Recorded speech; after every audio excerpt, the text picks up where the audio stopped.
श्री गणेश दत्त गुरुभ्यो नमः. अखंडमंडलाकारं व्याप्तं येन चराचरं तत्पदं दर्शितं येन तस्मै श्री गुरुवे नमः. परमपूज्य सद्गुरू श्री रामकृष्ण क्षीरसागर स्वामींना वंदन करून संघटित सत्संग मंडळांच्या या गुरुकार्यातील मोहिमेमधल्या 2049व्या भागाचं मी पठण करीत आहे. आज मार्गशीर्ष शुद्ध चतुर्दशी गुरुवार दिनांक 4 डिसेंबर 2025. उपदेशामृत संग्रह भाग 8 या ग्रंथातील भगवान श्री दत्तात्रय सत्संग मंडळ मुंबई दिनांक 16/11/1996 बैठक क्रमांक 2002. परमपूज्य सद्गुरू श्री रामकृष्ण क्षीरसागर स्वामींच्या सर्व भक्तांना दत्तात्रय जयंतीच्या हार्दिक शुभेच्छा. आज मार्गशीर्ष शुद्ध चतुर्दशी व पौर्णिमा.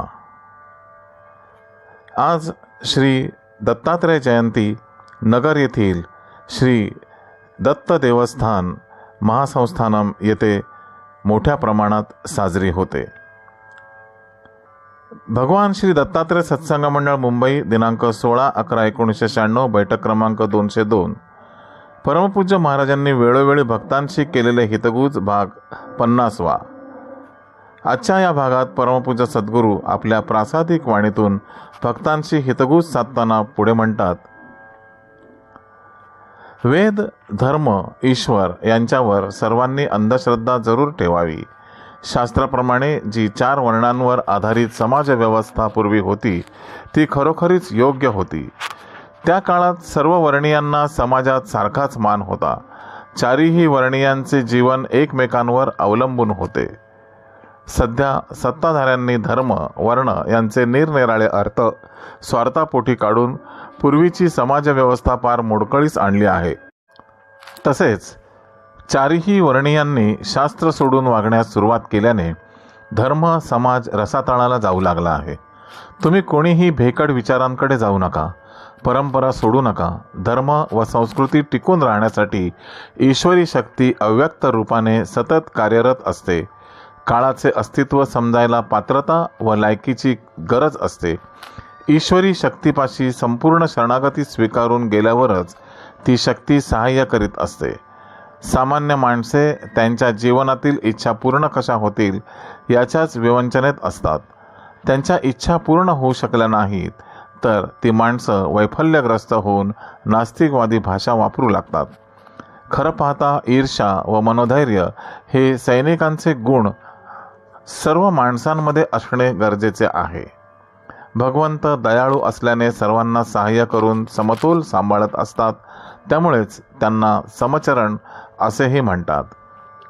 सध्या संत पुरुषांच्या दर्शनातच देवदर्शन मिळण्याचा काळ आला आहे. या भूमीवर तेज प्रकट होऊ लागले आहे.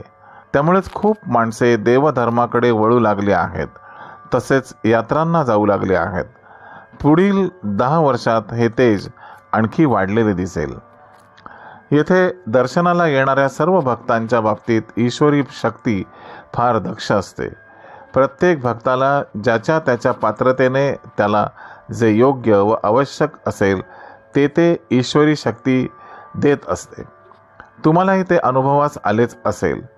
भगवंतांची सदैव कृपा राहण्यासाठी भक्तानेही सदैव त्या शक्तीच्या चरणांपाशी शरणागत होऊन राहणे आवश्यक असते.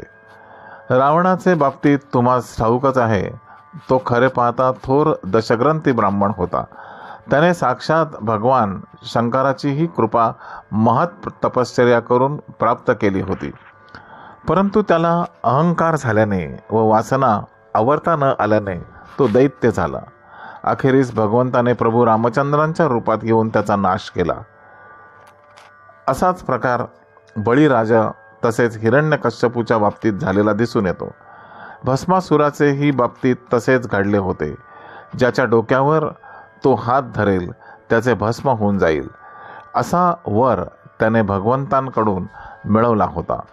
परंतु पुढे त्यालाही अहंकार झाल्याने, बुद्धिभ्रष्ट झाल्याने साक्षात भगवंताच्याच डोक्यावर हात धरून त्यांचाच भस्म करायला निघाला.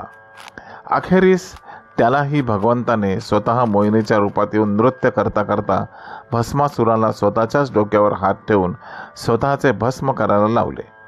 ईश्वरी शक्तीचे हे वैशिष्ट्य आहे की तिला भक्ताला जे देता येत असते ते कधीही भक्त गैर वागल्यास परत काढून घेता येत असते.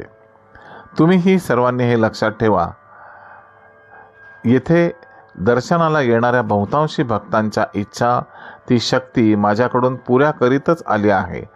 तेव्हा जे भक्त आता त्यांच्या इच्छा पूर्ण झाल्याने सेवा करण्यापासून दूर जाऊ लागले आहेत, त्यांनी लवकर सावध व्हावे व पुन्हा त्या शक्तीच्या सेवेमध्ये सहभागी व्हावे. अधूनमधून मी काही भक्तांना सावध करीत आलो आहेच. तेव्हा प्रत्येकाने आत्मपरीक्षण करून स्वतःला जरूर तपासून पाहावे व आवश्यक ते बदल करून घ्यावेत. येथे दर्शनाला येणाऱ्या व्यक्तींमध्ये खरे फक्त फारच थोडे असतात. फार मोठी श्रद्धा असलेल्या व्यक्तीच भक्त होऊ शकतात. इतर व्यक्ती केवळ आपण भक्त आहोत हे बाहेरून दर्शवित असतात. भक्ताने मनाने जवळ यावे. ज्या व्यक्ती मनाने मोठ्या असतील त्यांनाच आम्ही जवळ करीत असतो.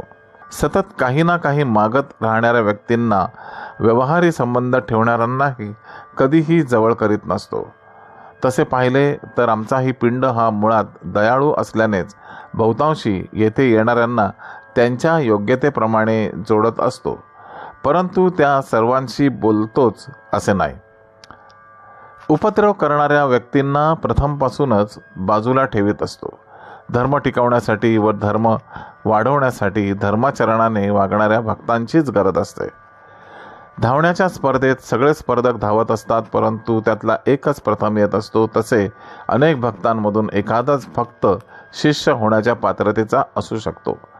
माझे श्रीगुरु म्हणजे श्री नृसिंह सरस्वतींनी त्यांच्या 80 वर्षाच्या जीवन कार्यामध्ये फक्त 7 भक्तांना शिष्य म्हणून जवळ केले होते, तर आद्य शंकराचार्यांनी त्यांच्या केवळ 32 वर्षांच्या जीवन कार्यात फक्त 4 भक्तांना शिष्यत्व दिले होते. हे तुम्ही पाहिलेच आहे.